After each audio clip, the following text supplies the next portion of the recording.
Um, Hello, everyone, again. So we're going to start our last roundtable discussions for today.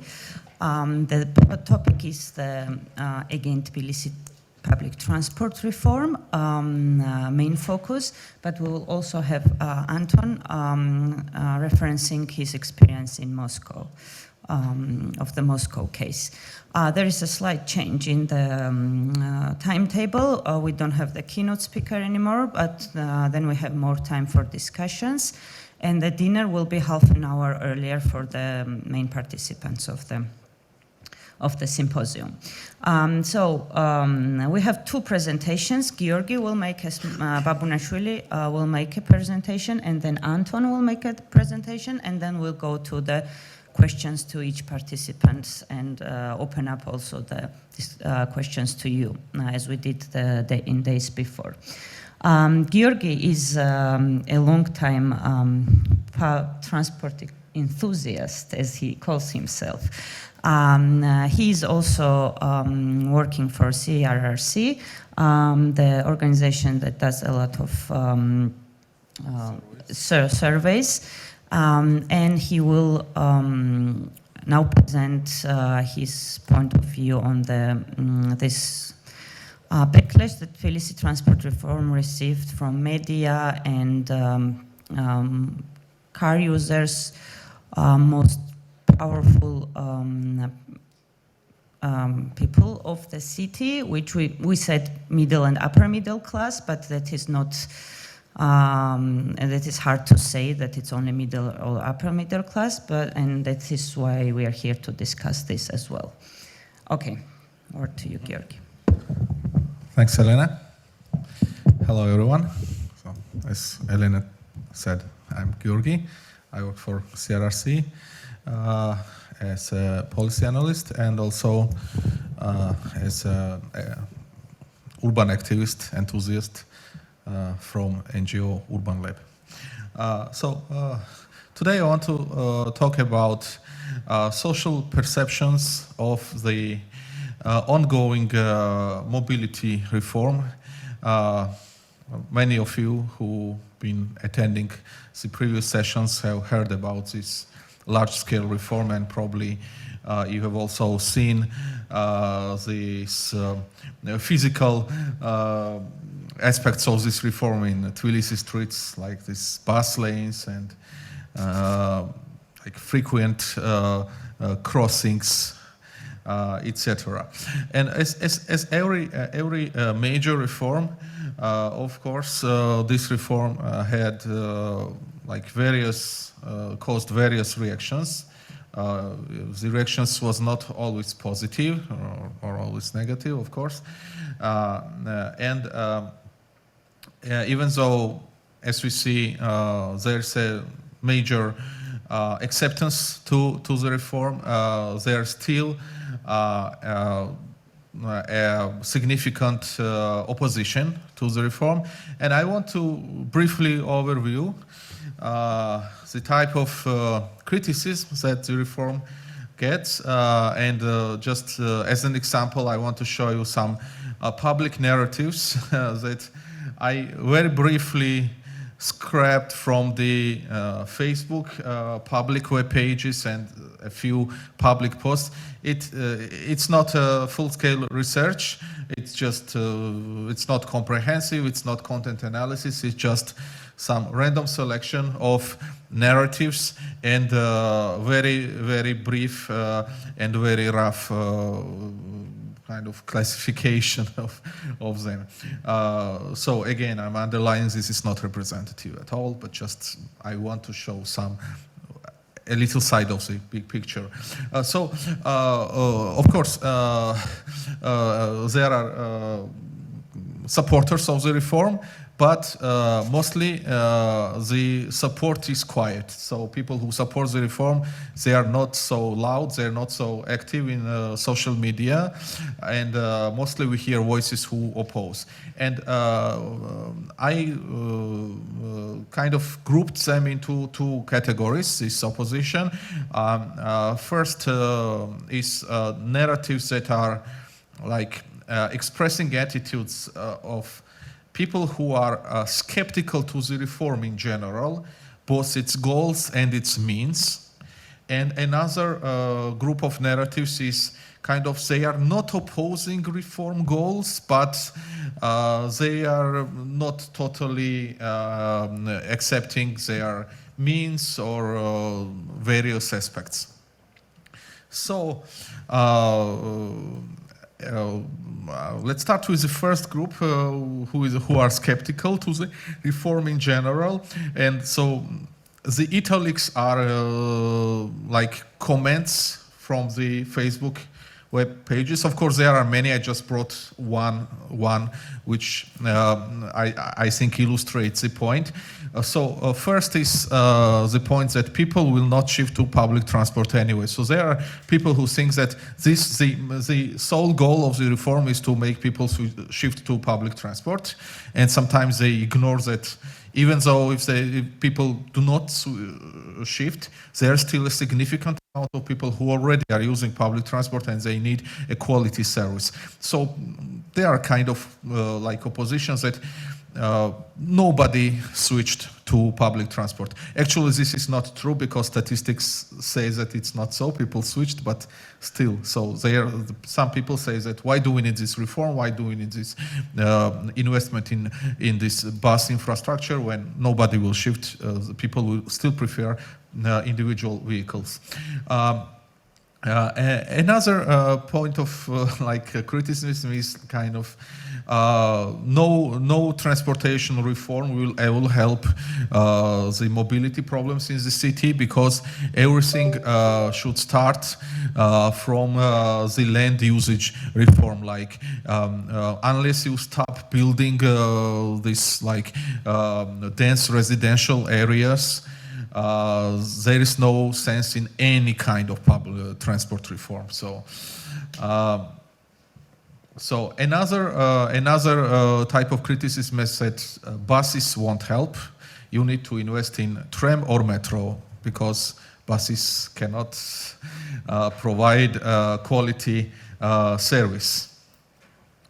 The next one is kind of more libertarian side of criticism, that government should not decide what kind of transportation I want to use, and they should not force me as an individual to abandon my comfortable car and shift to some bus or metro. Again, the people who support this narrative, they perceive this reform as government is forcing them to, not creating alternative, but forcing them to shift from cars. There are people who plainly say, and actually this is one of the most sincere point for me, that people clearly say, I just don't want to use public transport. Well, fair enough. It's okay. But again, of course, we can oppose this narrative that, you can, of course, use whatever transport you like, but you should not oppose the investment in public transport as well, even though if you don't use it, because there are a lot of people who use it. Some, they say, neighbor argument is that car infrastructure is more important. So, for example, people are asking now, there's one of the streets that is going to be renovated, and they are asking, what is bus lane doing there? Why are you deleting the car parking because of some bus lane? It's like car infrastructure is more important than public transport. Also, there is narratives that ignore existence of pedestrians. So why do we need these traffic lights and crossing so many? They just create congestion, and Sometimes people just don't even ask who benefits from this crossing. They just think that it creates congestion and that's all. So the pedestrians do not exist. Actually, there was even one, maybe some of you can recall, one person, actually, a known intellectual, was writing that, have you ever seen any pedestrian of Chauchawadze Avenue? Also, a big chunk of this opposition comes from understanding that the main or sole goal of mobility reform should be reducing congestion. So even when you start talking with people who with this position, and you say that, okay, I'm interested in transport stuff and like this, they are asking, so will this congestion ever be reduced? And say, well, congestion might not be the main purpose, like reduction of congestion, but it's a different thing. But they come from this point of view that congestion is the main criteria to evaluate any mobility reform. Also, we talked about this decolonialization of knowledge, and there are people who who accord to this, and they say that the reform is copied from abroad and it just doesn't fit the local reality. So there are some big theories that work in Paris, in London, in Amsterdam, but Tbilisi is Tbilisi, and you should not copy stuff like this because it won't work here. Also, there is a type of criticism that focuses only on pollution. So, we are creating these bus lanes and trying to improve bus service, not for improving of bus service, but only for reduction of the pollution. So people argue that these bus lanes artificially create more traffic jams and the air is more polluted during this traffic jam. And focusing on environmental effect, for example, why are they buying these diesel buses when it's not real reform if they don't buy electric buses? Or, for example, why are not electric cars allowed on bus lanes? They are also green transport, so this one. So another, of course, this doesn't cover everything. As I said, it's just a little chunk of criticism, but still maybe give some part of the picture. Another part of criticism is the narratives that do not oppose the reform goals, but they are unhappy with specific aspects. For example, and very justly or correctly, people say that public transport is often still inconvenient. Well, for example, I take public transport every day. So this morning I missed one bus because it was full of people, and I had to wait for another bus, and it was so tight. So that's of course. But when you try to explain that, well, if you don't have these bus lanes, the bus will be stuck somewhere in traffic, and you need to wait, and it comes full of people. Sometimes people get this argument. There are also people who argue that actually the reform worsened public transport service, which I honestly do not understand. Well, I can understand the argument that we still have not reached any improvement, but I don't understand how it could worsen. But there are people who say that, I used public transport and it was better than it is now.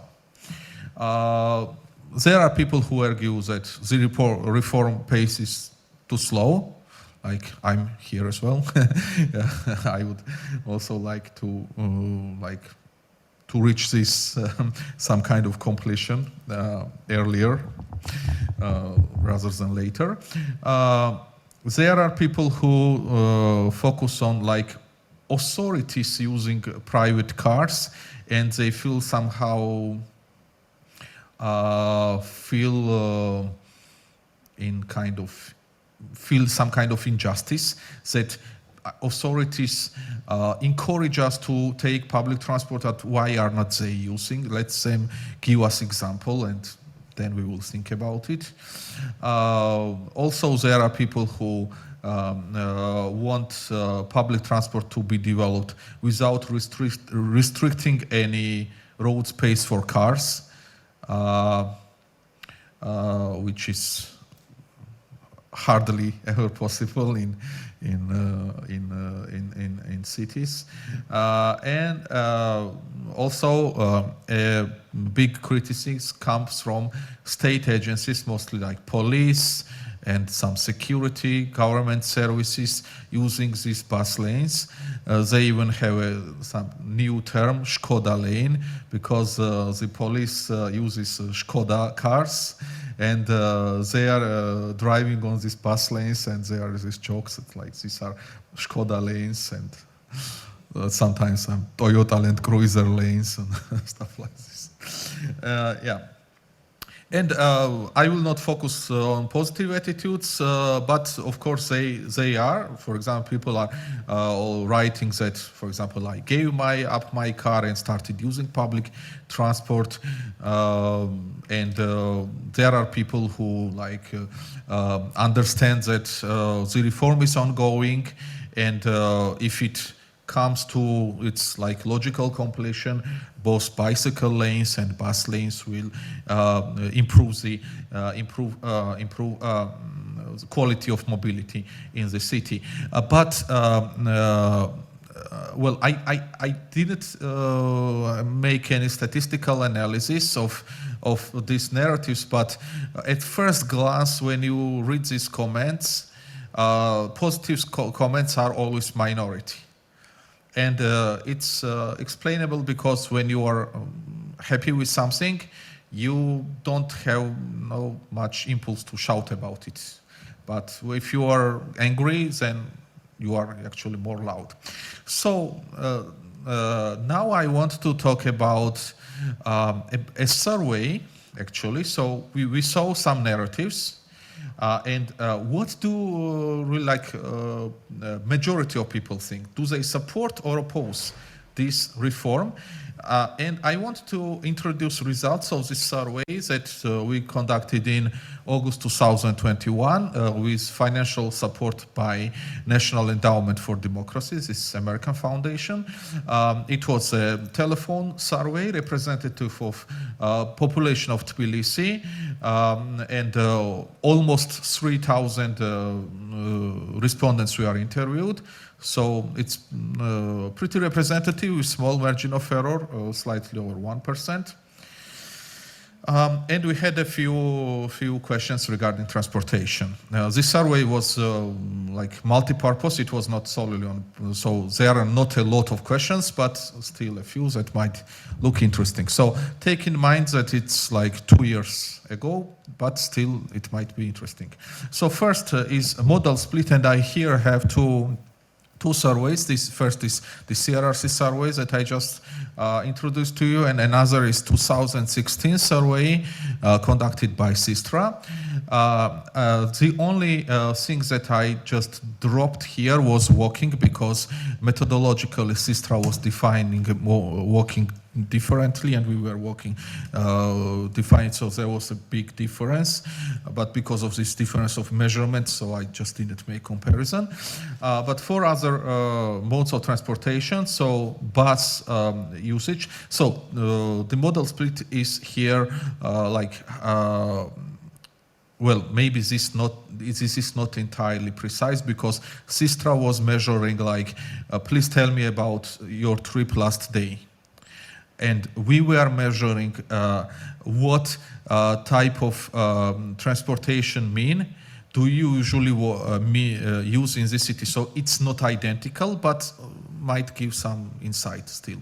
So the bus usage has increased from 30% to 44%. And one note, the percentages, if you sum up, they are more than 100 because each person could choose different mean, so combination, so it's not 100%. But it means that like 30% of Tbilisi residents were using bus in 2016, and now 44% are using bus. The car share declines not significantly, actually within margin of error. Metro, here I'm a bit skeptical about this Istra data because, I don't know, it's 16%, it could just, for me it's strange because statistically we have TTC statistics that bus and the metro are the same, but Istra survey had 16%, but still, well, we see that now it roughly coincides with the TTC statistics, so 35% uses metro. Marsrutka has slightly declined, and it's also logical because the Marsrutka fleet declined from 2,000 to 1,000 Marshrutkas. And taxi slightly increased. Like two-wheeled transport is not so popular. And if we combine these different modes, so I have three categories, and I want to underline them because I will be repeating these categories. So I merged bus, Marsrutka, and metro into public transport category, and the category of people who uses only public transport. So Marsrutka, bus, metro, and with different combination, but no private, no individual means of transportation. This actually, this number declined from 53% to 49%. Then we have private cars, private transport, car, taxi, motorbike, scooter, and this also declined. What was increased was the people who combine, like sometimes they use cars, sometimes they use public transport. So this increased by 5%. So now let's look at the model split by districts. And red is only private, blue is only public, orange is combination, and yellow is other. It's other is mostly like walking and stuff like this. We see that car usage is higher in those districts that are more like richer districts, like Vakem, Tatsminda, and Saburtalo and Didube. And in opposed to this, public transport usage is higher in like in districts with lower socioeconomic characteristics, such as like Isani, Samgori, Ktsani, Sinadzaladevi, etc. In terms of like demographic and socioeconomic groups, so men use cars more often and women use public transport more often than men. In terms of age, the biggest car user group is middle-aged, so younger age, like below 35 and above 55, they use cars less frequently than middle-age group. And income. I want to underline that in this survey, we didn't have income measured in terms of like actually amount of income. It's a proxy variable. We were asking like number of items like color TV, car, mobile phone, personal computer, stuff like this. And I calculated the index variable and then recoded into 3. So it's proxy variable, but still also can be used. So, and not surprisingly, like lower income people use public transport more frequently, and higher income people use private cars more frequently. So now let's, after having this situation in mind, now let's look at attitudes. We asked whether during the last 4 years, over the last 4 years, the situation regarding traffic in Tbilisi has become better, not changed, or has become worse. And what we see that like most prominent differences between groups is that older people, 55 plus, they assess the situation regarding traffic more positively than other groups. Also, unemployed people, they assess situation more positively. Maybe they don't travel by car a lot, so yeah. And people who use private transport, they assess it negatively, more negatively than people who use public transport. In terms of income, there are no significant differences. Then we asked about the same question about public transport, whether it improved or become worse or has not changed. And what we see, the major differences is again with the across the users of different transport. So people who use public transport, either solely public transport or in combination with other means of transport, they assess the change more positively than people who use only private transport. So we can recall this narrative that people say that the public transport still has not improved after the reform, but we see that people, mostly it's people who do not use public transport, so they think it hasn't improved anyway. The next question was, so we suggested two different statements to respondents and asked to choose from them. So one statement was separate bus lanes allowed to move faster for public transport, so therefore they should be constructed. And the opposing statement was that separate bus lanes, they restrict car traffic, and therefore they should not be constructed because car traffic is more important. So which one you agree more, first or second? And there's also very small like share of people who said I don't agree with neither, like I don't know. So we see that in total 100% of Tbilisi residents agree with bus lanes, even like when they are opposed to car traffic, even underlining that they might create some traffic problems. And women agree with this statement more than men. And not surprisingly, private transport users disagree the most with the statements. They prefer unrestricted car traffic. But what's most important is that in none of the groups, even in the group that uses only private transport, we still have 70% of support towards bus lanes, even among car drivers. And we see very slight difference by income, but it's almost insignificant. Like richer people support car traffic, and so vice versa. And the next question is, which of the following do you think should be a higher priority for the city among two priorities? It was not like a big list of priorities, just two priorities, and which should be higher?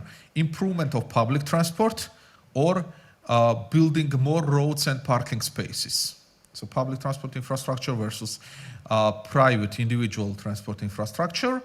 And in total, 63% here are in favor of public transport infrastructure, and almost in all groups, the percentage is higher than 50, so more than half of Tbilisi residents support improvement of public transport rather than car transport, except private transport users.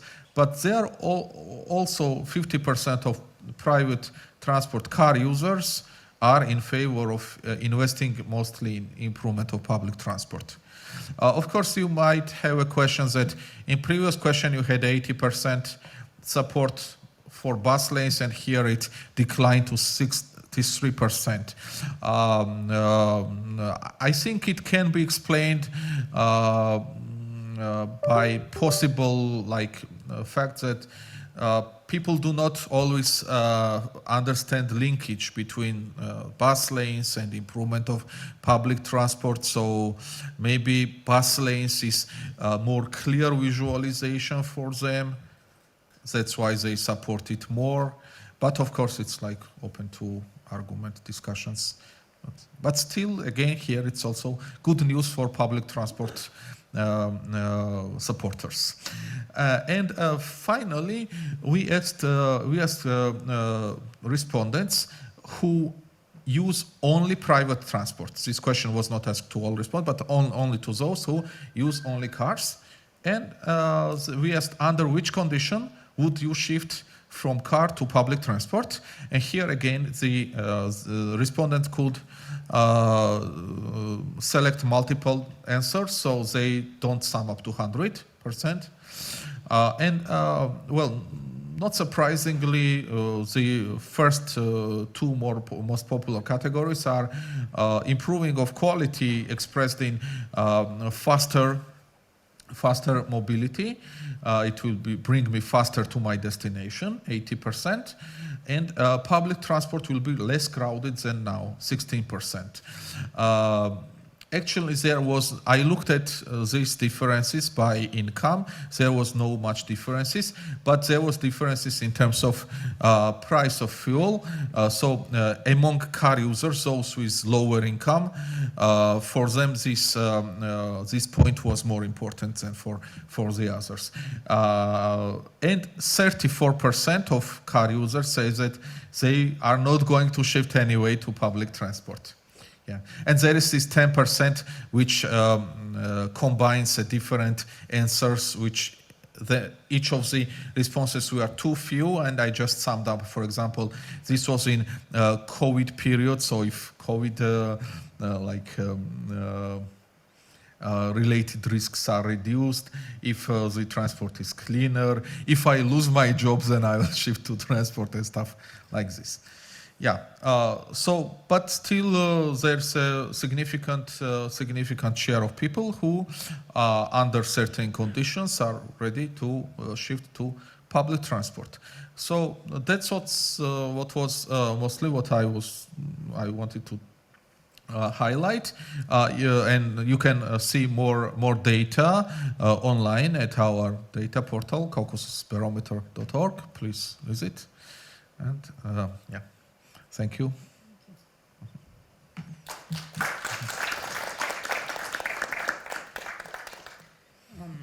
I think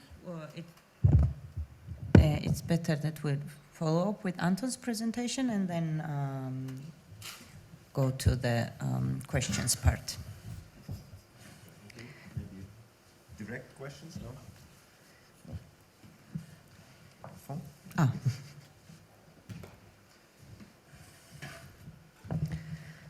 Do you need help? I don't think Anton needs introduction from me here in this group, but anyway, people who are new. Anton is an artist and researcher working on many interesting projects. For me, the most interesting is the gaming.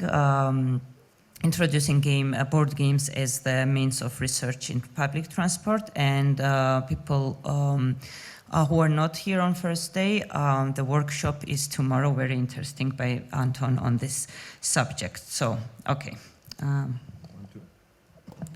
One, two, okay. Yes, just a quick announcement about tomorrow workshop. We decided to move it for 10, so 1 hour later tomorrow. If you want to attend, you can sleep 1 hour more tomorrow.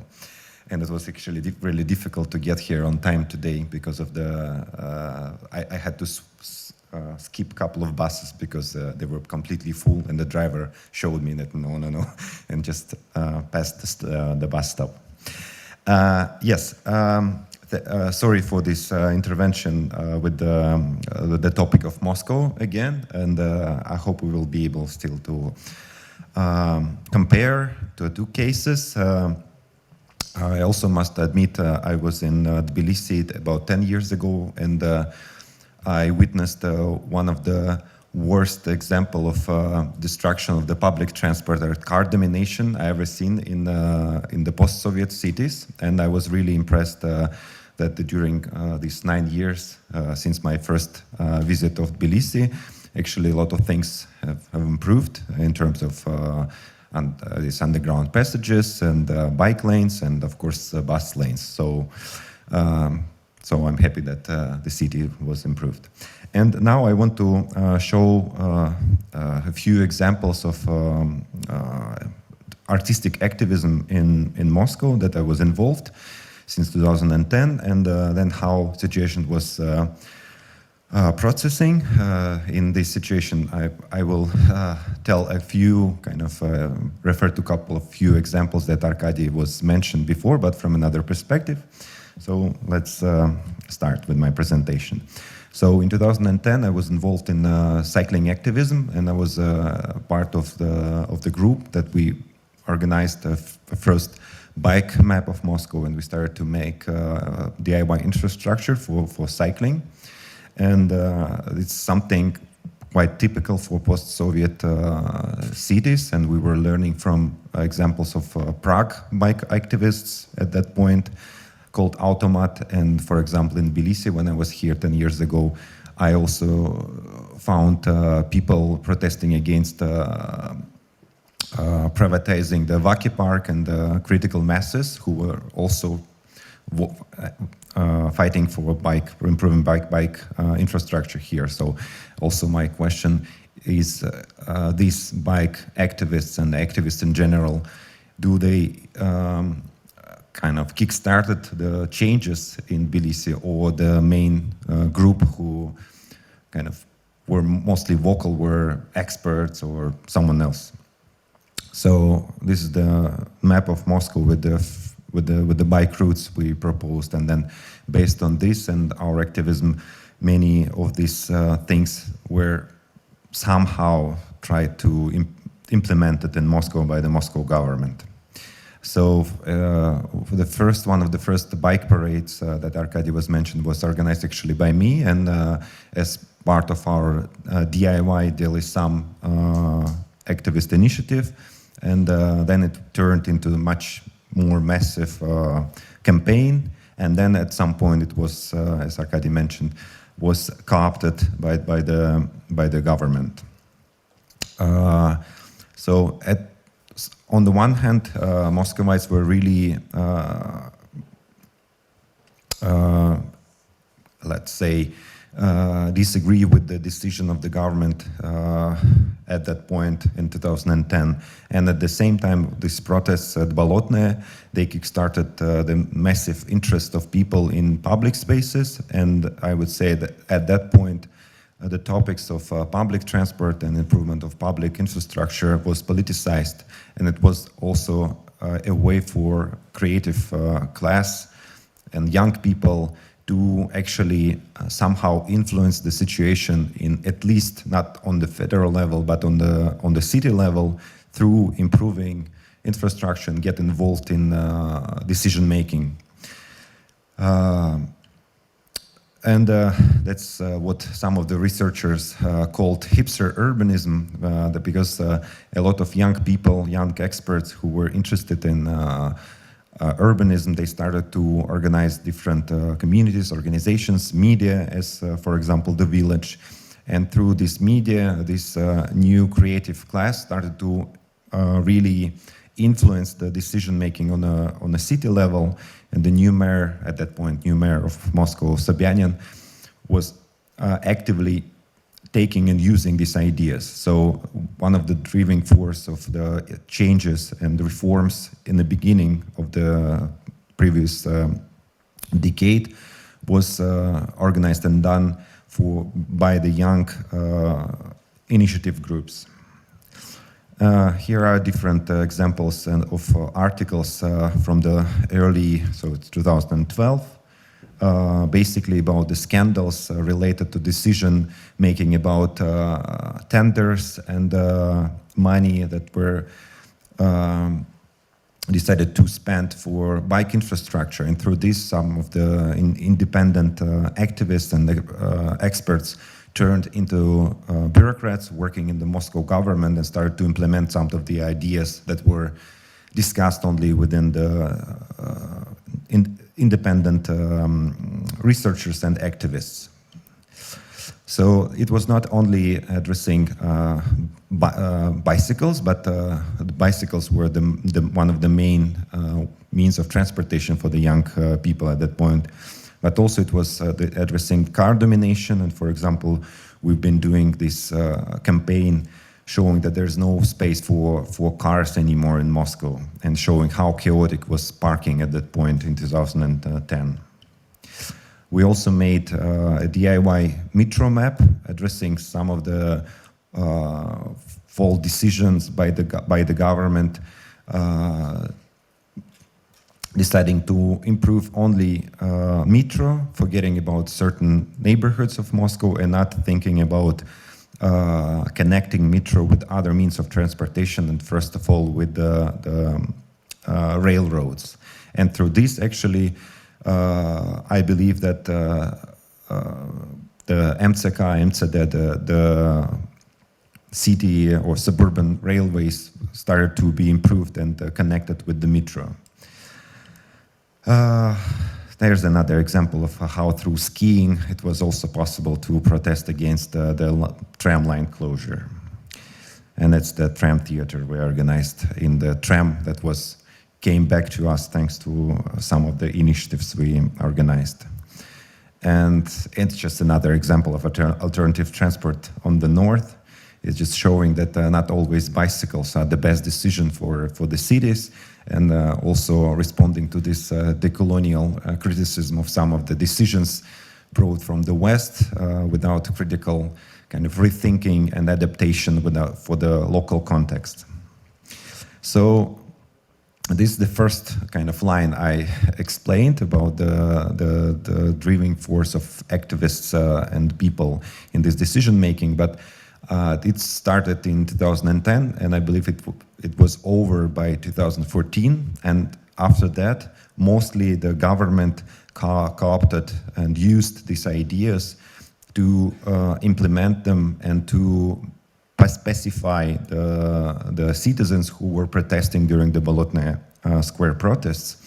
And that's what I call pacification by cappuccino, is the term brought by Sharon Zukin, the sociologist from the United States. So basically, at some point, people, activists, they were put aside from these reforms, and mostly the government took decisions. And we had two main forces who were working in this field. On the one hand, the government, who was mostly kind of, on the one hand, yes, implementing some of the infrastructural reforms, but also their this kind of main task was to kind of pacify and control the angry citizens. That's my opinion. And on the other hand, this sphere of independent research and activism was professionalized and commercialized, and mostly this became a field for getting funds from the government for huge institutions such as Strelka or Higher School of Economics. And also majority of bloggers and people who were writing about it, they, in my opinion, mostly were copy-paste decisions from the West without also critical analyzing and involving lower classes and people who have less advocacy. So the transformation of the city was happening, and a lot of people were happy with these transformations, especially when it was also supported by the very vocal activist and young medias, such as The Village and other medias. But at some point, it was also raised backlash of the middle class who were disagree with some of the decisions and reforms made by the government. And this situation is somehow a bit similar to what we've heard, what's happening in Tbilisi. So the most vocal and influential criticism was raised by the middle class and higher class, higher income citizens who were blaming the government for for the corruption schemes, and in their opinion, bike lanes, that's not something needed for the Moscow city because of the climate, for example. And so on the one hand, there were less and less people who were actively protecting these reforms because the government was losing its legitimacy. And on the other hand, this the backlash was raising from these mostly car drivers. So one of the most visible and the scandal that was raised a couple of years ago at Lesnaya Street, where ironically the municipal deputy Ketevan Karaidze, she was one of the most vocal populist politician who was basically protesting against the implementation of the bike lane on the street because the majority of the people who live in this central neighborhood are wealthy Muscovites who mostly use cars. So it was a good example when basically two powers, kind of the government on the one hand and higher class wealthy Muscovites were fighting in the media, speaking kind of from the name of the Muscovites without, in my opinion, the kind of a huge support from the majority of people. And in my opinion, it just shows how the opposition in many ways is just used to play and advocate the voices from really kind of wealthy minorities of liberals. There's another example of middle-class backlash against the urban infrastructure, specifically against the payment for the parking. So these wealthy Muscovites, they were blaming the government for corruption schemes, and they basically were used this anti-Putin rhetoric, but at the same time, their claims were that we are kind of the citizens, we pay our taxes, and we want to use our cars as much as we want, and we don't need the bike lanes, and so on and so on. So, and then I mark a couple of just small details. So one of the claims that the government is not legitimate, and their decision, if these are correct decisions, they're still not legitimate. And it's the problem probably here when people criticize some of the decision by the local government because it has some connections with some Russian government. Apparently, that's what I thought. Then lack of public discussion, that the wealthy middle class are much more vocal through their media. Then another problem is conservatism versus education, because even if you involve people and organize discussions, some people can advocate cars against public transport. Then another problem, the copy-paste, or this, and in this situation, again, it could be done, the criticism can be done from decolonial perspective, but also from populist perspective. Okay,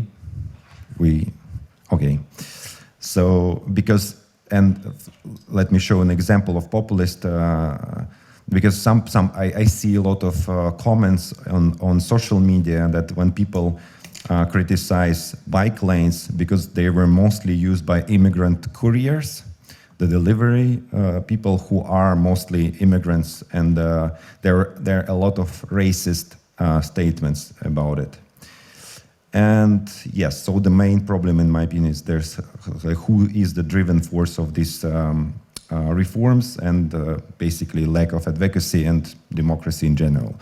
And my last kind of statement or concern that kind of seeing our activism retrospectively, I see that we're searching for some advocacy and right to the city, being able to influence the decision-making and change the city the way we want.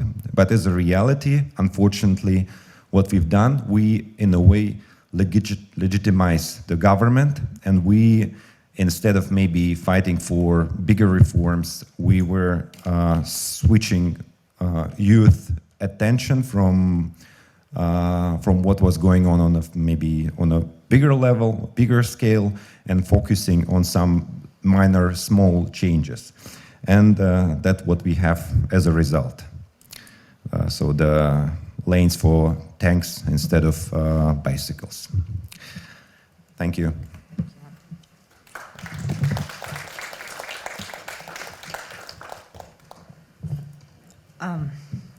Both very interesting presentations, and a lot also to reflect upon, maybe from Moscow case. Based on that, I will start with Irakli, with the questions. I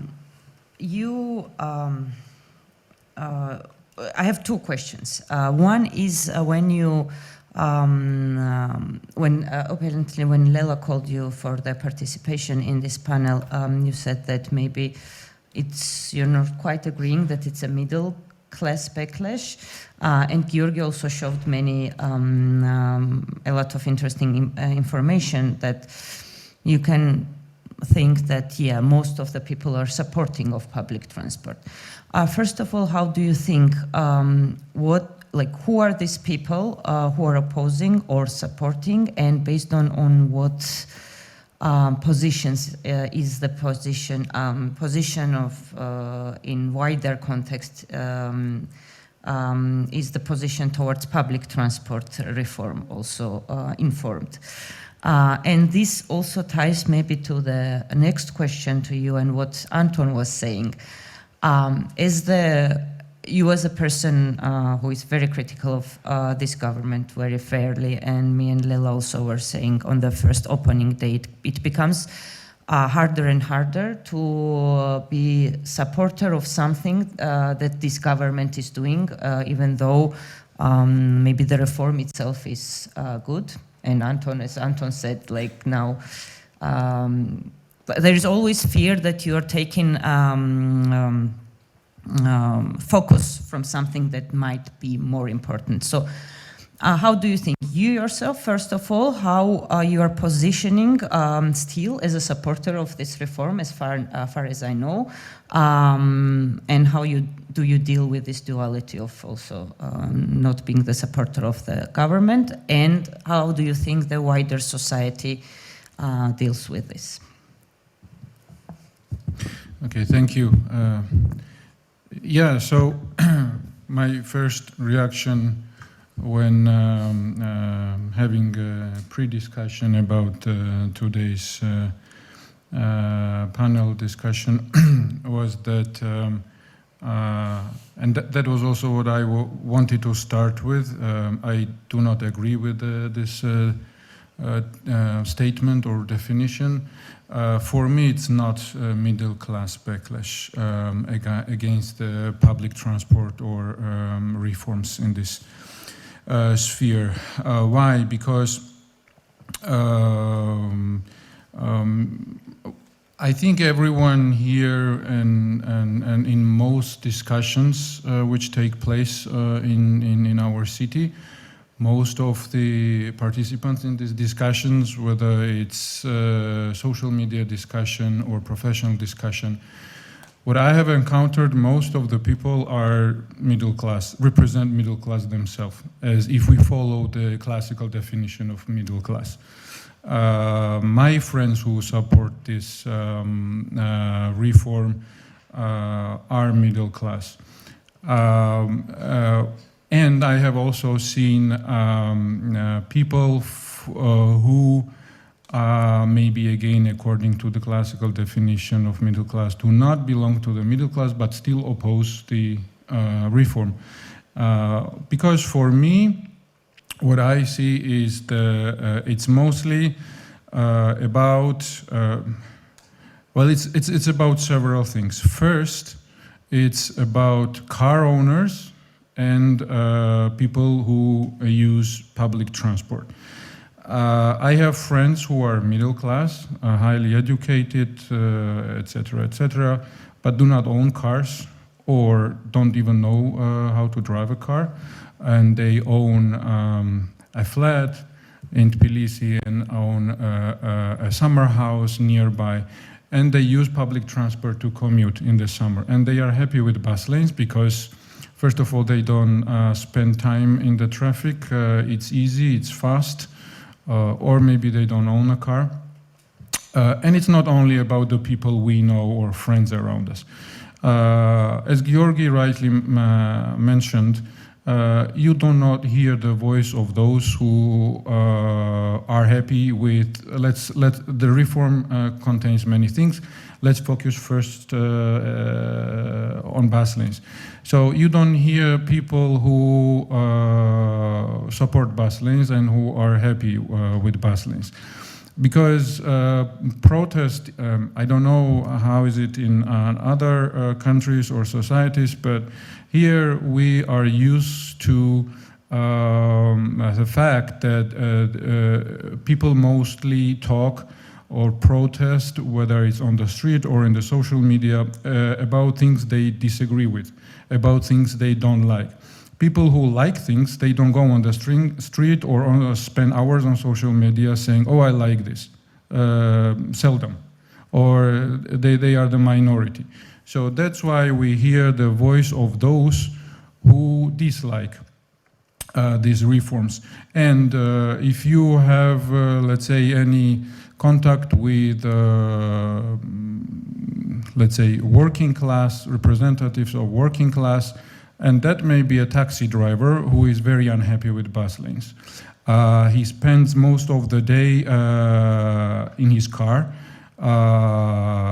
That's not an easy life, but he severely, fights against bus lanes because or maybe a delivery people who deliver stuff or work as drivers.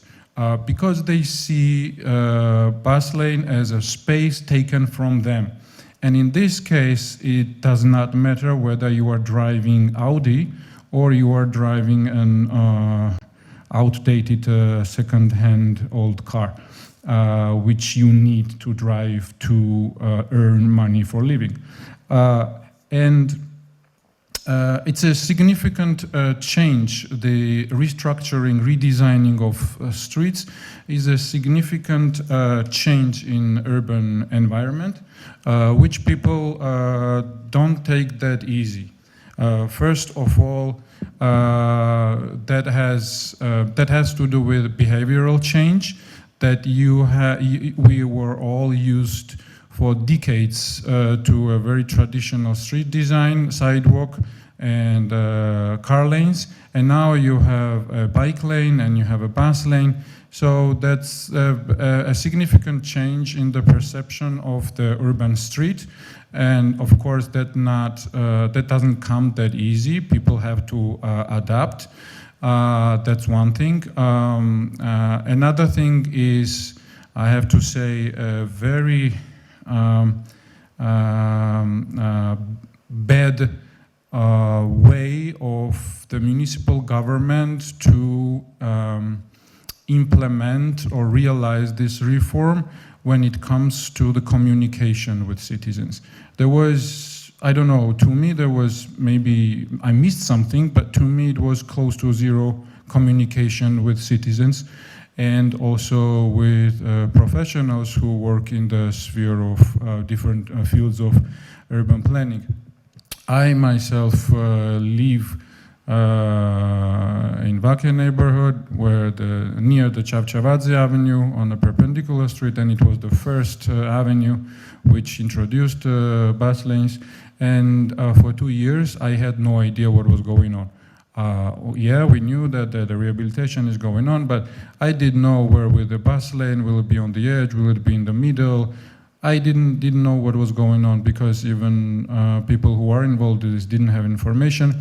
There was no single, let's say, social commercial on TV or radio. When you are a driver, you always have a radio on, informing you what is happening on. There was no single banner, maybe at the beginning of the Chavchavadze Avenue, just one thing, and that's it. That's not enough. You have to, put information in some way, whether it's short flyers or a banner or something. Or I would say you really need to put an information desk in every neighborhood within the walkable distance where you implement such a project, so that people can come and ask questions and get answers. That was almost non-existent. And when you have to live nearly 2 years or more than a year in a condition when you have difficulties walking around your neighborhood because the streets are full of tractors and trucks and it's pipes and etc., and you don't know what's going on, of course you get angry. That's a really bad way to manage and start implementation of the system. You need a better communication, you need to inform citizens, and that's the sign of how, I would say, the sign of how open your governance policy is and how democratic your local government is. That means that we still have a post-Soviet way of thinking with politicians. They know the best what's good, and they don't have to communicate with locals. I'm not saying you have to ask permission for everything you do. As an urban planner, I disagree with that. But you need to at least tell people what you are going to do. And then, of course, this bad start is followed by some flaws in the management and implementation. Let's say overcrowded buses, because we all know we don't have enough buses. And then in that situation, when in the previous stage it did not have communication, on the second stage you see you actually not deliver enough buses, and of course then people who expect some result already when buses are running, now they have the second reason to not be happy. And that, although generally, of course, I have to say that I cannot assess or evaluate the transportation reform as a full policy document, because I'm not a transport planner, first of all, and a reform encompasses many things, and I have no in-depth, let's say, view of all the details. But of course, we all support bus lanes and we all support bike lanes, and we all know that every member of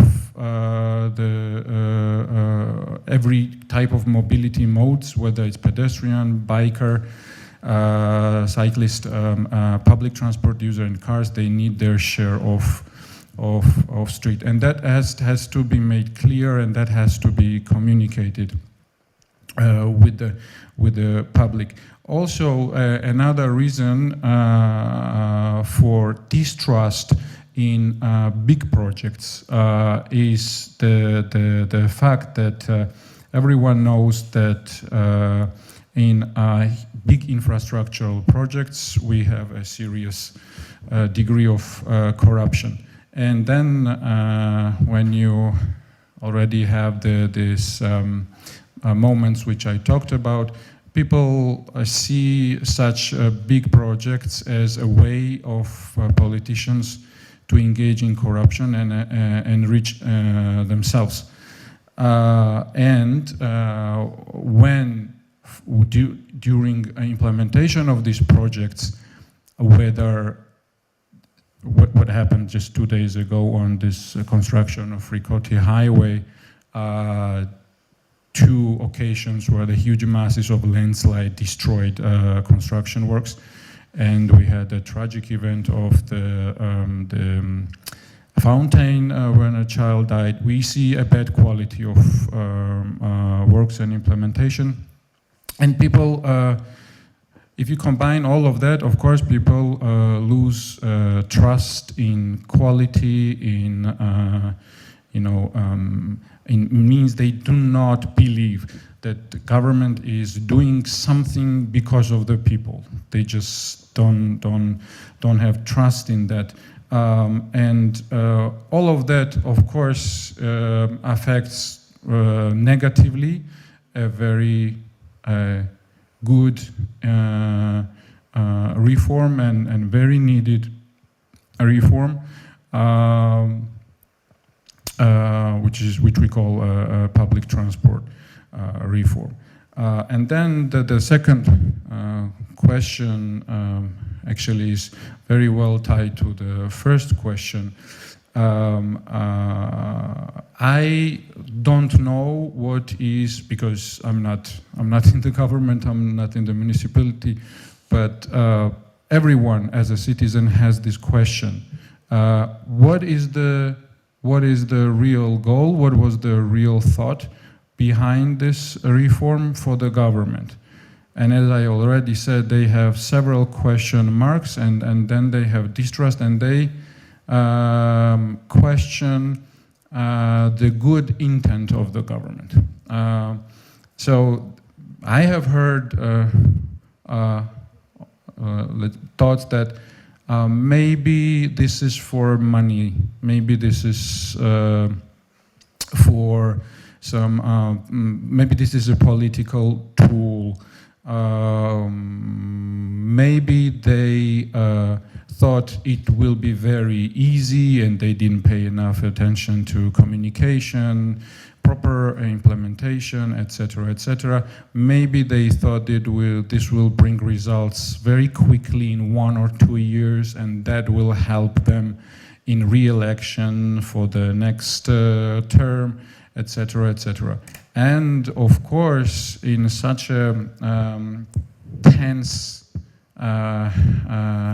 environment, politically tense environment in which we currently are, we all, most of us probably, perceive the national and the municipal government, because the mayor is a significant member of the ruling party, perceive them as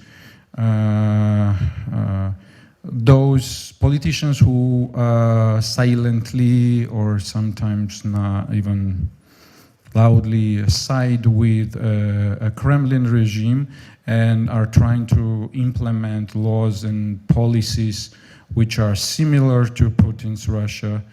And we currently see that we had mass protests, and there is not even one, I don't know, that even one topic where society, public, is aligned with the government.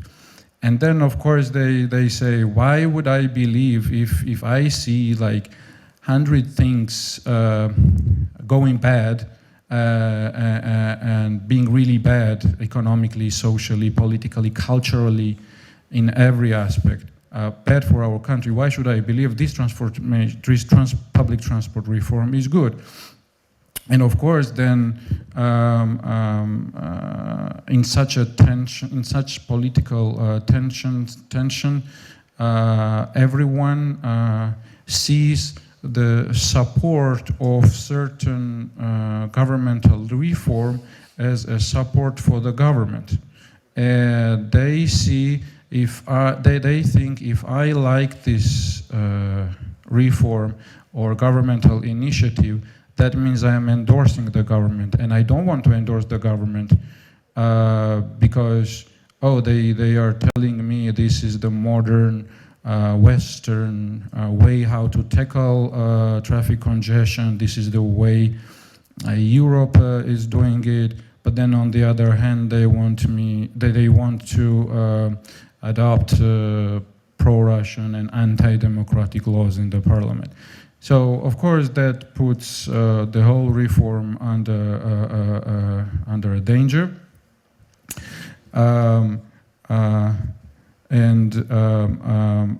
Another thing is that even on the municipal, let's put politics aside, international politics at least, on the municipal level, there is a big total,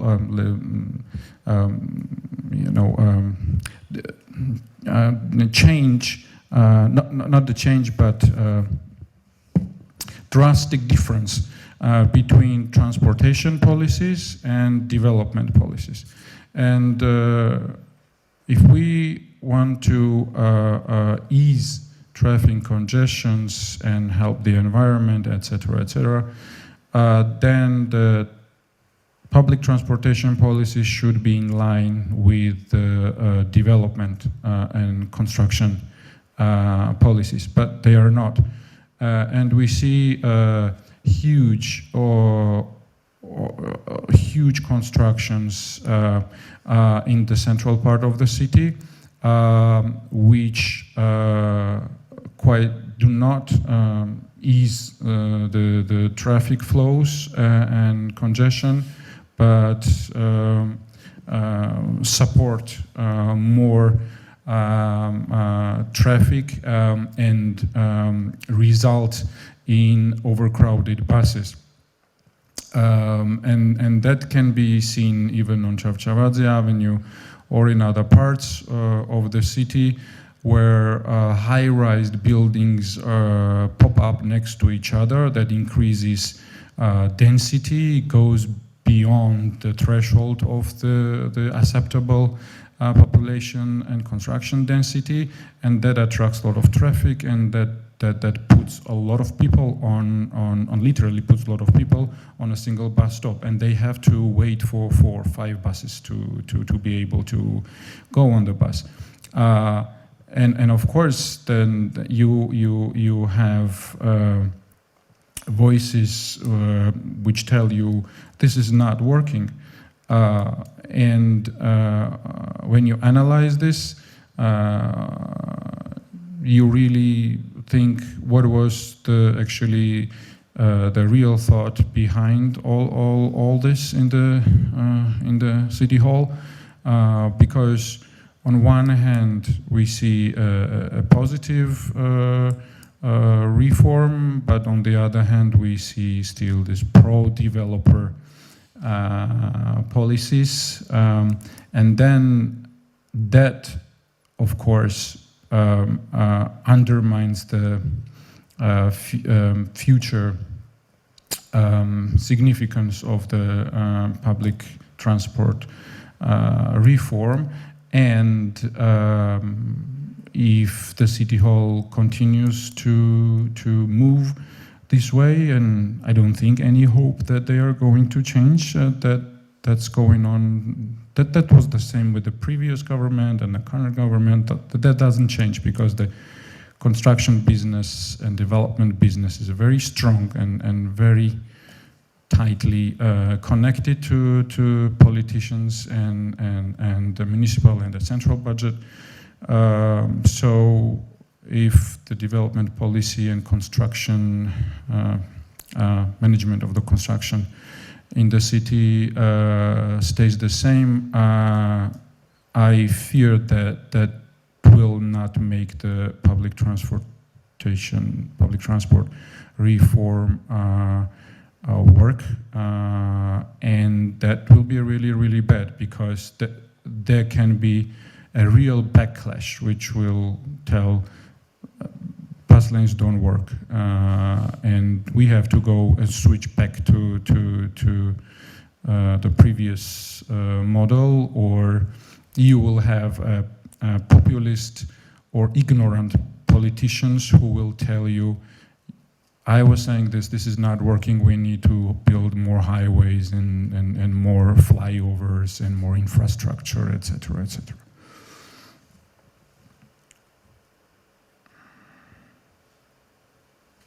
Yeah, I think I went through all my comments on the topic, but as a last sentence, we all have to try to explain to public that it's not about the divide, because people now see it as a divide, that the car owners have to be against pedestrians and cyclists and etc., etc. So no one is, there has to be a better communication that it's not about the divide, but it's about sharing the road space for everyone and not prioritizing only car drivers, which we all know that they are not the majority, and that there are car owners who support the reform. I interchangeably use 4 different modes of mobility. I own a car, or I drive a motorcycle, I walk, and I use bus. It depends on the situation, so we have to explain everyone it's not about divide, but sharing the city. Thank you, Irakli, very much. I realized I didn't introduce Irakli because I know him for so long. I didn't realize that I had to say who is. Irakli is Joania is an architect and urban planner in Georgia with a very long time of experience. And he's one of the few people also on social media, and in the end, social media is the only space we have in Tbilisi to talk about these issues. To be honest, was supporting promotion of awareness raising and support of this reform. So thank you, Irakli, a lot. And talking about division and polarization, that is very, very felt, especially right now in the last several months in Georgia. I want to go with the question to David Lobzhanidze. David is a journalist working for BBC, but he also owns an independent media platform, Litagora. Litagora's main focus is cinema and art. But several months ago, David invited me to talk about transport on his platform. And to be honest, throughout this last 5 or 6 years, I haven't been on together, if you collect on other media, I was able to say much more on your platform than throughout these years. And media fits a lot this division, because also our media is very polarized, pro-government, anti-government, and in a way instrumentalizes this reform also to fit into this division. And I want to ask David why he decided to switch his focus of media, his media platform and suddenly talk about this reform that doesn't get a lot of attention in other cases. And what do you think about the role of media in our case, what role it's playing, and what is the best that we could be expecting generally, maybe from media? Hi, thank you. So I'll try to answer the first question first, and then try to segue into the wider topic of the second question. So, so I think, I'll just explain briefly the podcast you were referring to. So it was a special podcast we came up with, which was the idea of it was not to talk only about, so yes, we are focusing more on arts and culture, but it's not like arts and culture doesn't live on its own. So we decided to make a podcast which would be discussing different things which affect us, affect us on daily basis, and also like social things more than arts and culture only. And so one of those topics was public transport and this reform, and also especially given that people very often think that public transport is only about public transport. So they just think about that it affects only the movement in the city, movement from the point A to point B, and that's it. But the thing is like that it affects all spheres of our life, all fields of our life, and sometimes it's not that evident, but it does. And it also affects culture and art as well. So I don't see it as being like a huge shift in our editorial policy, but just to briefly explain what it's about. And also like another reason for that was that we didn't see much of reporting on, substantial reporting on this reform in Georgia at all. So there were some examples, good examples, but there were like not many. I could name probably a handful of good reports on the issue. Apart from that, there was a problem with that, and that's there are many reasons to this problem, and I think we could divide these reasons into different chapters or parts. First, probably the mainstream media. So, and we need to probably talk about the nature of mainstream media to understand that. And then the sub-chapter would be probably there, like commercial mainstream media and then public broadcaster. And in case of commercial mainstream media, we see the problem with the format itself. So many of the outlets which did cover the topic, invited you as well in many of their programs, were not fit to substantially talk about this topic. Say there is like a 5 or 10 minutes I don't know what it's called, like reporter program with inviting a specialist in best case scenario, because in many other cases they didn't even invite specialists, and they invited people who were not really understanding the public transport reform. But even in that best case scenario, when they do invite specialists, they have only these 10 minutes which they have to fill in, and then you can't really discuss difficult topics in 10 minutes or 15 minutes. And then like our podcast was giving this opportunity to talk about it for 1 hour. There were other podcasts as well, which I saw on media, which had this like more extensive reporting, but mostly yes, it was. And another thing was also that in case of commercial media, they would very often, like this is case general, I think, but especially in Georgia, that they need to create some kind of tension in order to get the views and then clicks on internet. So they try to come up with the questions which don't really matter in this context, but they create interest. They're not boring, let's say, and they're like more engaging. And then this also leads us into I mean, if we discuss media, we should also talk about social media. So, and that leads us to examples in social media where the posts or comments which are mostly popular are those which are, I don't know what to call it, like clickbait, or like they just generate anger among some people, or there is like question which is not very relevant to the topic, but then because it generates impact, then that's why it gets picked by the many people. But and also there is a lot of cherry picking on social media, which is, say, for example, there is a congestion, and then somebody takes a picture of a particular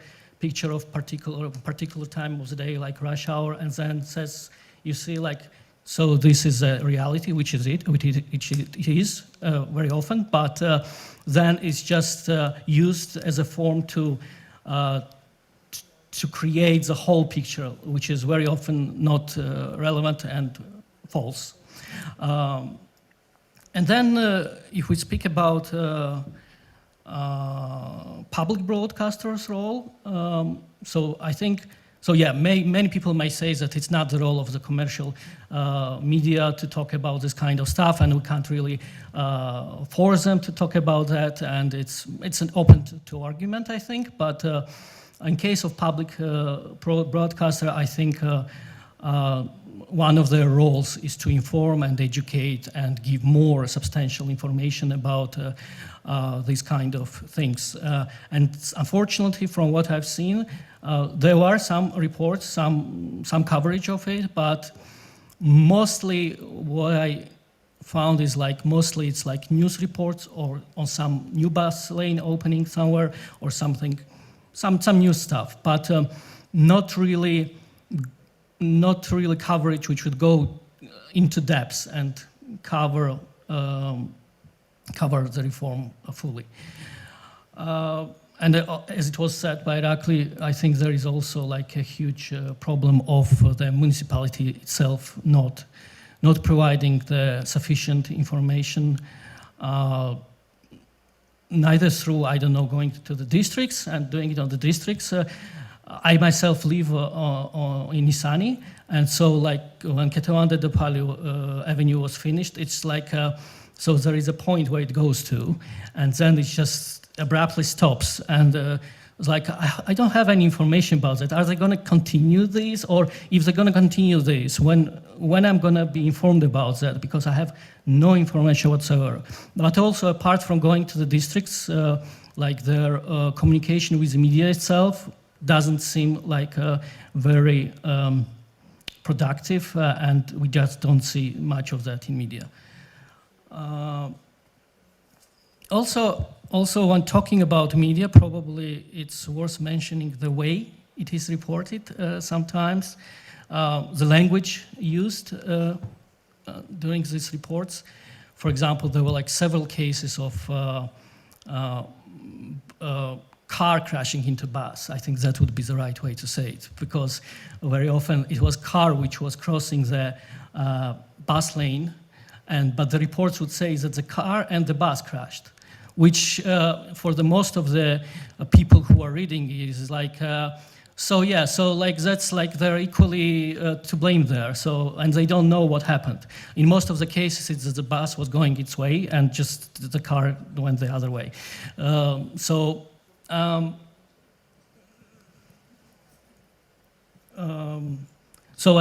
blame it even on the wrong design of the bus. Yes. The bus crashed into a car. Yes, and then it comes to this black and white thinking again. That it's so you see this happen, so this is a problem. So the whole reform is a problematic one. So so that's the thing. And like it was said, if you support the reform, you support the government. So, and it's all black and white again, all many things happening now in Georgia. So. And also, yeah, as I mentioned, the choice to invite guests very often is very questionable, to put it mildly, probably. And also, very often journalists are taught that you have to keep the balance, you have to invite different sides, but the thing that keeping balance is one thing, but you don't invite people who question gravity to discuss gravity, whether gravity really exists or not, or climate change deniers to speak about the climate change. So not all of the opinions are sometimes equally important, and that is very often forgotten and neglected in media.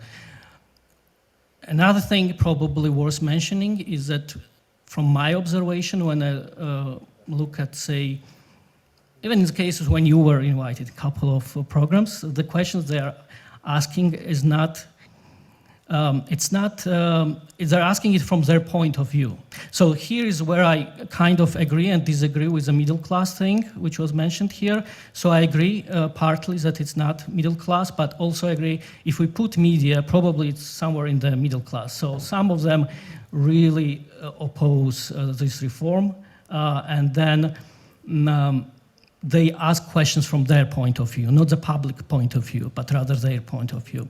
So that's where I am kind of have mixed feelings about is it middle class or not middle class. But as it was rightfully put, the taxi drivers are the ones who really are against reform, but just because they drive cars, yeah. So, just to use my personal anecdote with a taxi driver is that. So very often I get in discussions with taxi drivers and one of them was talking about the bus lanes and how bad it is, and probably they assume very often that if you are sitting in the car, if you're using taxi, you are not supporting the reform. So, and so he was very passionate and against the reform. And then I gave some points. I explained that more people use public transport than taxi. And then he was kind of, oh, that makes sense. So what I'm trying to say is that if you inform people and if you give them informed information, they can make better judgments in these cases.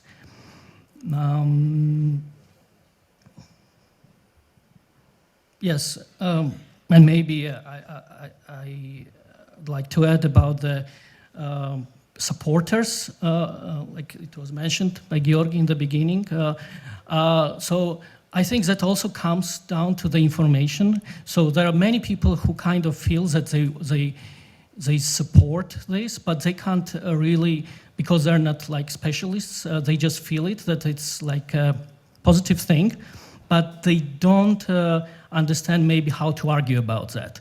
And then that also comes to the lack of information. They're not given the right information, so they don't know sufficiently what the arguments are, and maybe they're just scared to argue about that on social media as well, especially against the people who are more powerful, who have more social capital, who are more vocal. And so that's also falls into the category of information, I think.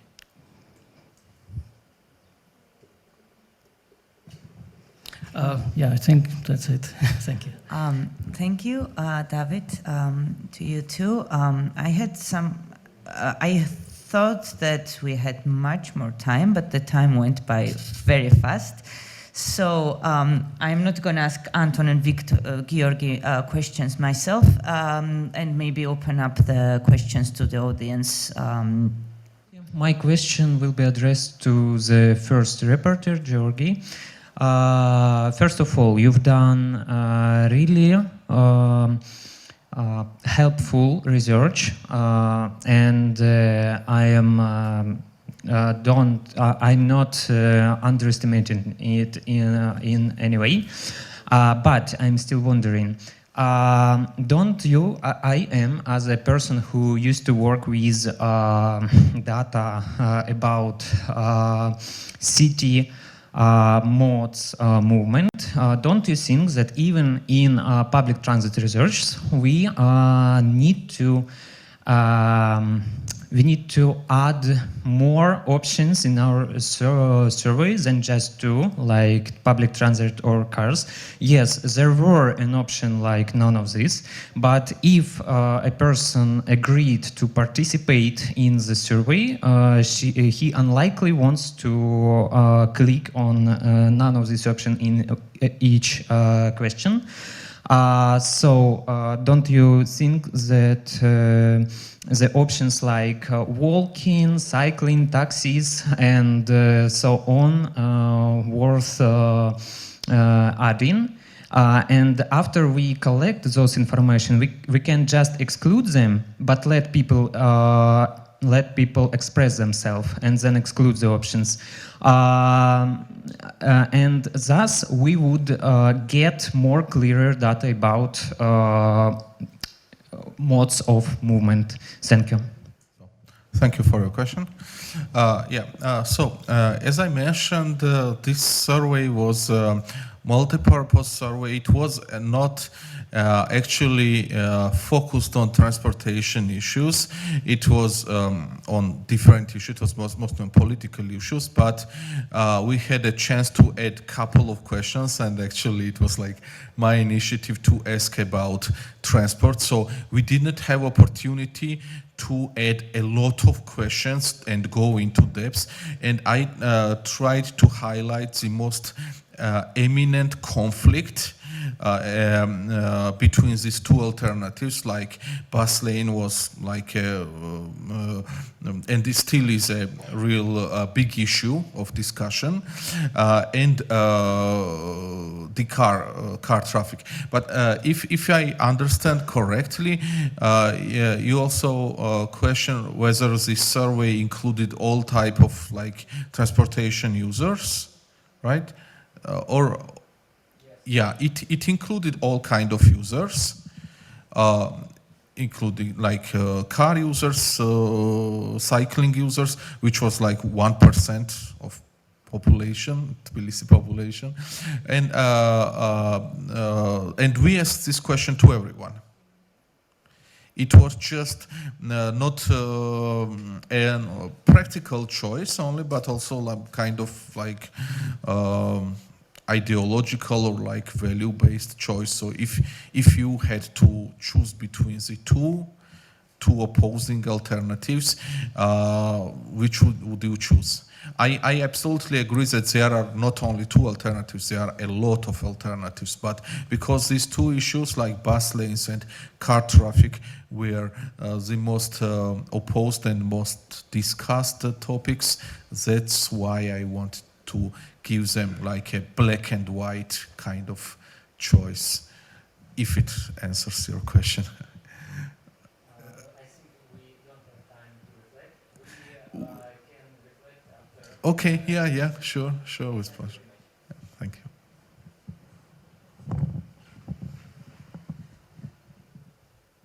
I have a question for Georgi as well. Thank you very much for the great work you have done. And I was wondering if you also have any data showing the correlation between people's political attitudes and their attitudes towards the public transportation reform. And I was also wondering if you're planning any qualitative research about the subject in the future to answer the why questions more. Thanks. Thanks. So actually this survey had the political part, but I didn't include in my presentation. What I can recall from like from earlier like glance at the data, there was not significant correlation, surprisingly, between these like transport issues, like whether you are more leftist towards public transportation or like right-wing towards private. Maybe because the ideological continuum between like left and right in like Georgian society is not so like how to say consistent. But when we look, actually I expected higher correlation, because when we judge from the qualitative like comments, we see, for example, the libertarian libertarian supporters, they are mostly against public transport. But the data didn't show. Maybe because one of the is the first is this inconsistency, ideological inconsistency, and another thing is that the share of really radical flanks, left or right, is really very low. So it just doesn't give you statistical significance to say. But yeah, I don't remember all the details. I I'm planning to elaborate more on this data. Actually, I'm working on policy paper based on this data, and maybe I can try to enrich it with some more qualitative why type of questions. Thanks. My question is to Georgian participants. Sorry, Anton. How often do you hear in the discussions about public transport reform, how often do you hear references to experiences of other countries, whether in negative or positive aspect, and what are these countries? Pretty often, I would say, like mostly in social media, like Facebook, but also with like friends and neighbors. And I have a few friends that are pretty radically opposing the reform. And even so, that's like we spend a lot of time like discussing. They have not changed their mind, and I have friends who have changed their mind. But the issue is big, and actually everyone is discussing when they, for example, you're sitting in a car and like taxi driver like drives you like along the way. They start often talking about these things. Yeah. So. Yes, I agree. Like in social media as well, or in taxis, you do have that. But I think mostly it's not. Mostly it's just to justify this or that position. Like very often it's not based on, like say, people who are opposing public transport reform, they would just say, name some country, I don't know, like, but it doesn't mean that the information they are giving is correct. So they're saying that, you know, like, yes, in these countries they have it, but it's like done in different way. It's not done this way. So, and it's not very, how do I say it? Like, it's not based on like real information. So you don't have like serious conversations in that. You have some conversations, but they're not serious really.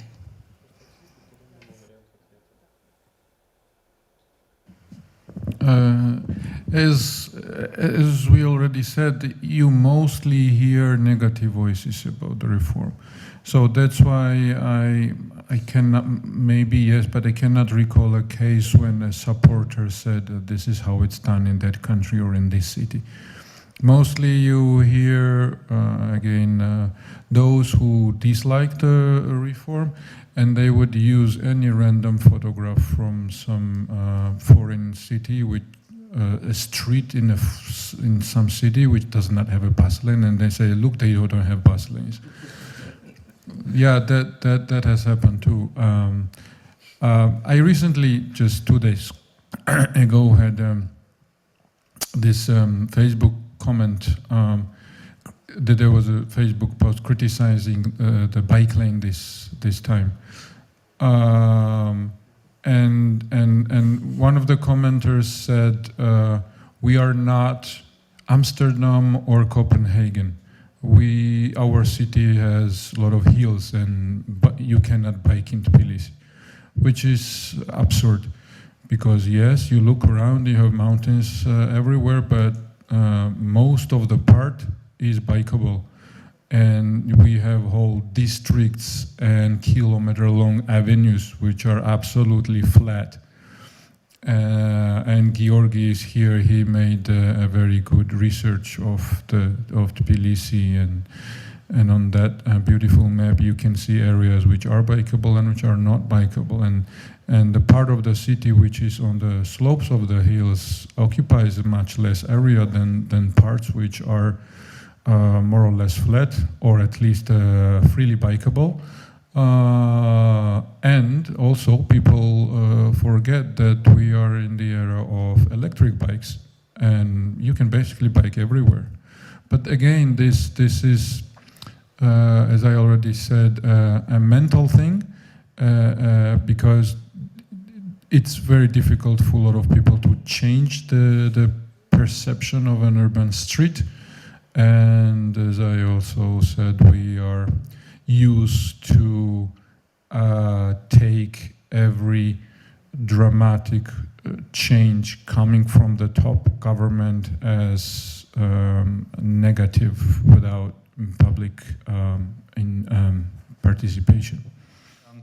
Well, it's a pity that we did not hear the keynote speech by Wojciech, who unfortunately fell, because I think it would really fit in very well. And one of his arguments is that we have to repoliticize public transport, or repoliticize transportation issues, since far too often they are relegated to technocratic decisions, to some arcane bureaucracy doing its own thing when discussing mobility reforms.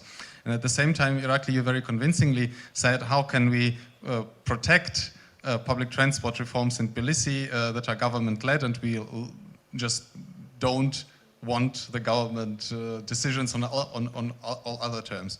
And therefore, my question would be basically to all participants at the panel, perhaps to think, what is your impression, how politicized transport decisions must be? Is it perhaps also because that there is perhaps a lack of an apolitical transportation specialist, that we cannot have this sort of discussions without politicizing them? So is there necessarily the need and the urge to have political discussions on perhaps subjects that you consider rather technical? Complicated question to answer, because yes, it's a very technocratic field. You cannot plan transport in a big city without technical knowledge. It's deeply technical. It is also something which concerns everyone in the city. So that's also a very public thing. And it cannot be implemented without politicians, because it's a city-scale intervention. So the whole science and art of doing it right is a very good communication between technocrats, politicians, and the public, this triangle. And how to do this? I cannot answer this question fully, but because you probably need some professionals who can plan the process of public involvement and communication, etc., etc. And as I said, that communication is very, very important. You need to bring this very technocratic issue. Politicians have to take this technocratic issue in their political hands and deliver it to public. That's how I would generally describe it. And you need some middle-level managers or people who are experienced in communication with local communities, and you need to explain them that, for example, I support the public transport reform, yes, fully, but does it make me a voter of the ruling party? Absolutely not. And then if you manage this, if you depoliticize this issue, then that will become also something to pick up for other politicians, because they will know they cannot attribute certain reform to political parties, but that is a thing which has a public interest, and that even the next government, which is in full contrast to the current government, can capitalize on that in a good way.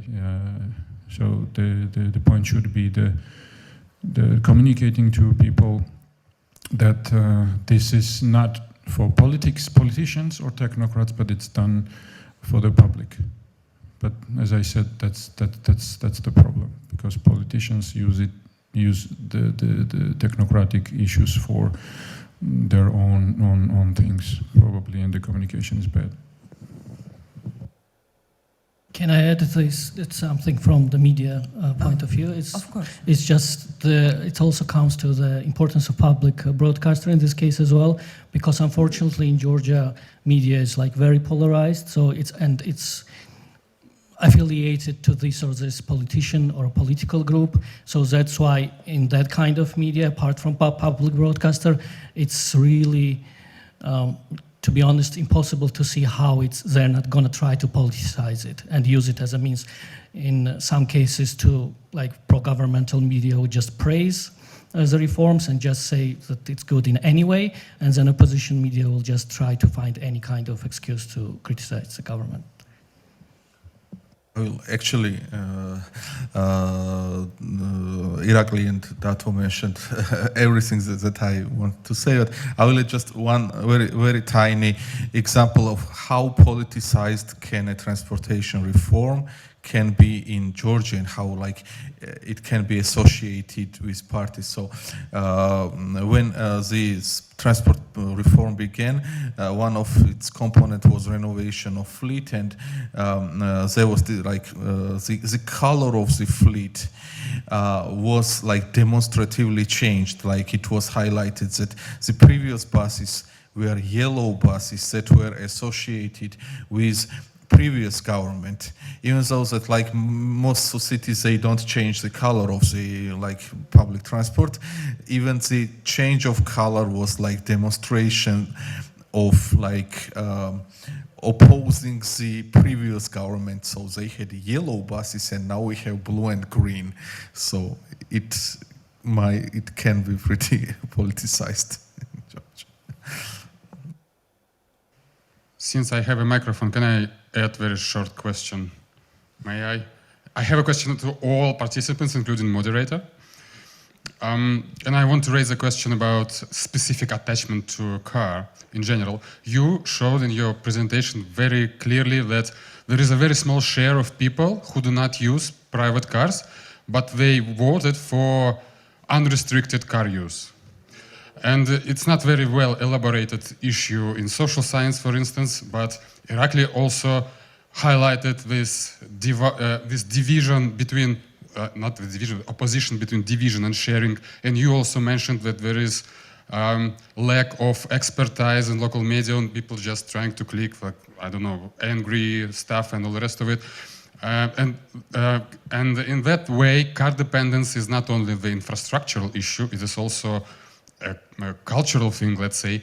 And I want to ask you what kind of steps might be done in order to tackle it.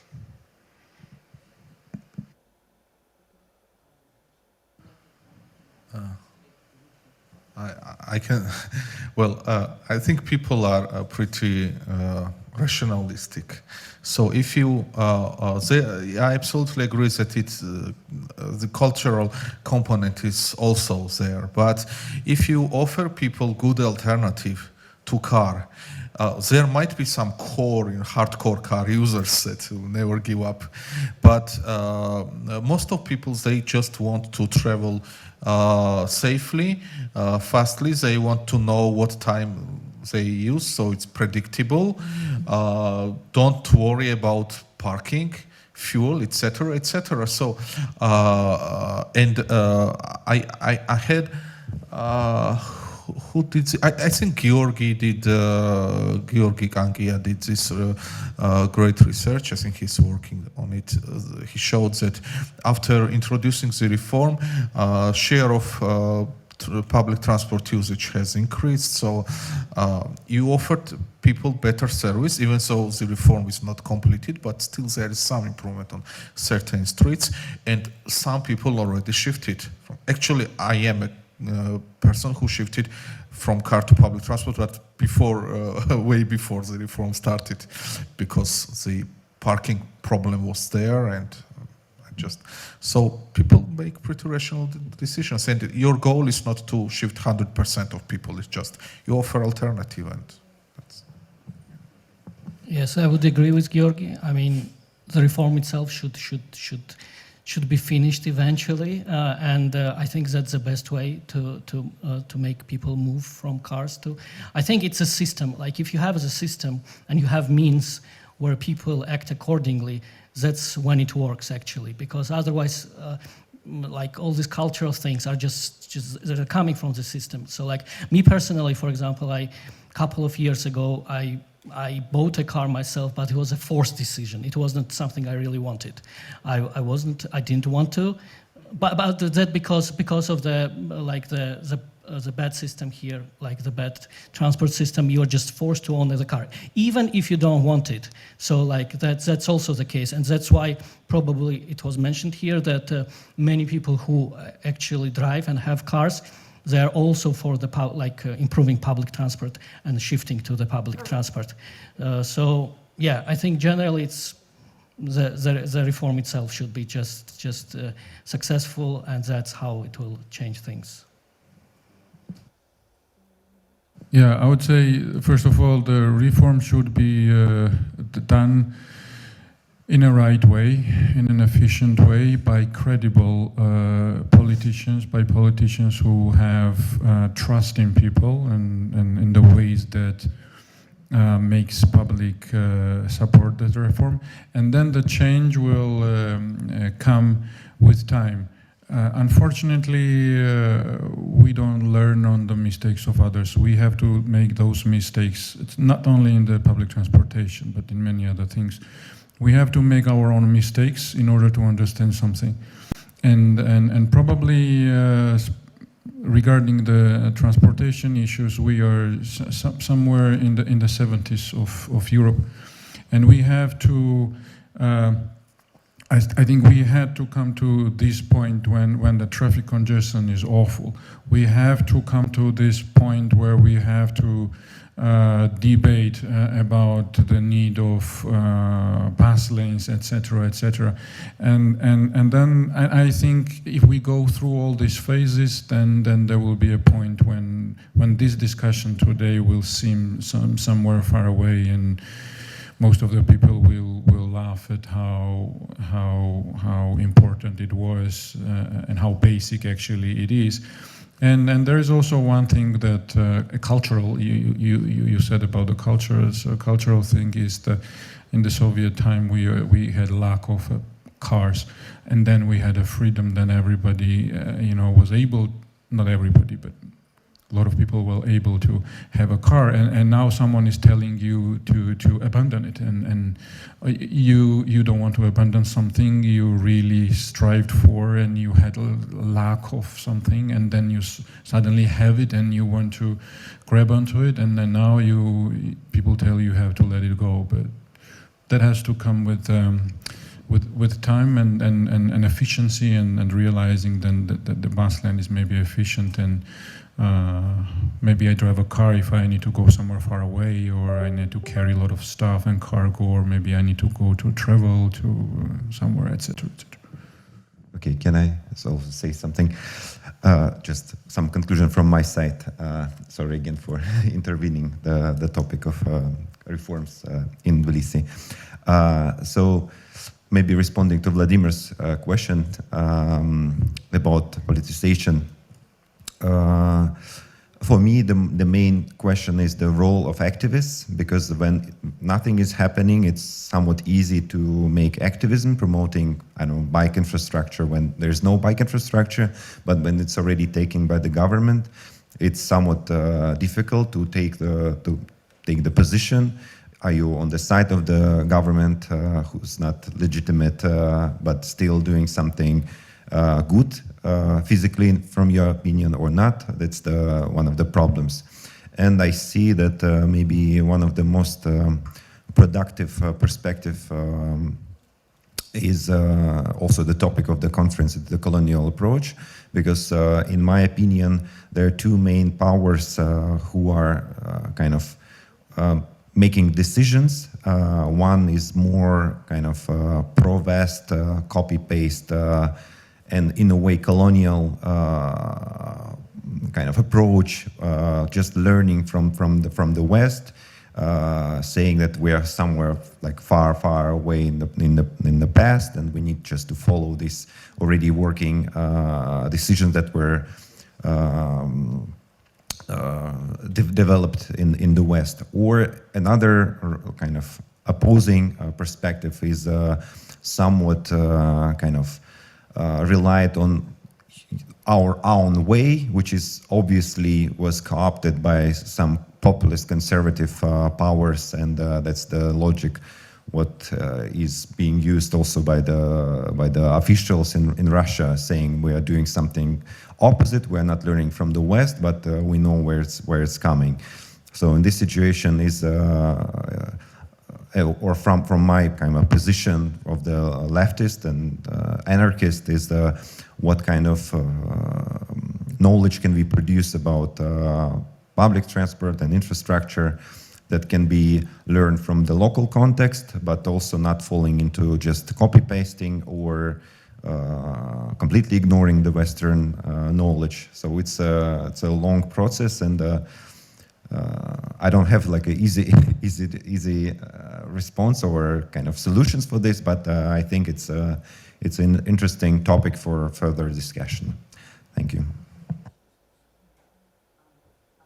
As a conclusion also, because we went over time, first of all, thank you very much all of the participation and very important discussions and all the questions. To sum up, I will also kind of relate to Vladimir's question.